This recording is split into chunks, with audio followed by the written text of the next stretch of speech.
चंद्रपूर आणि घुग्गुस येथील नागरिकांमधील 50-60 वर्षापासून नजूल जागेवर वास्तव्यास असूनही त्यांना अतिक्रमणधारक म्हणून नोटिसा पाठवून बेघर करण्याचे काम सुरू आहे।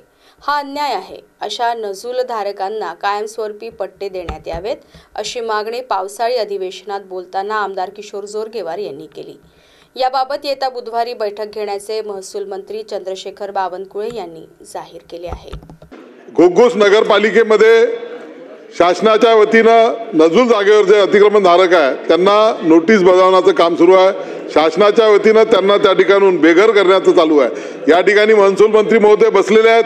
त्यांना माझी विनंती असणार आहे की जे नोटीस देत आहे त्याला तात्काळ स्थगिती द्यावी व चंद्रपूर घुग्गुस जो नजूलच्या रेव्हेन्यू लँडवर बसलेला आहे 50 वर्षापासून त्या ठिकाणी लोकांचं घर वस्तीला आहे त्यांचे पट्टे स्थायी करण्याच्या दृष्टिकोनातून आदरणीय मंत्री महोदय फास्ट आहे, सुपर फास्ट आहे, विदर्भातले आहे, अत्यंत चांगलं काम त्यांच्या माध्यमातून महसूल विभागाचं सुरू आहे। म्हणून माझी अशी विनंती असणार आहे मंत्री महोदयांना की आपण मंत्री महोदय बैठकीची घोषणा करावी आणि त्या सर्व चंद्रपूर आणि घुग्गुसच्या लोकांना पट्टे देण्याच्यासाठी सकारात्मक निर्णय करावा।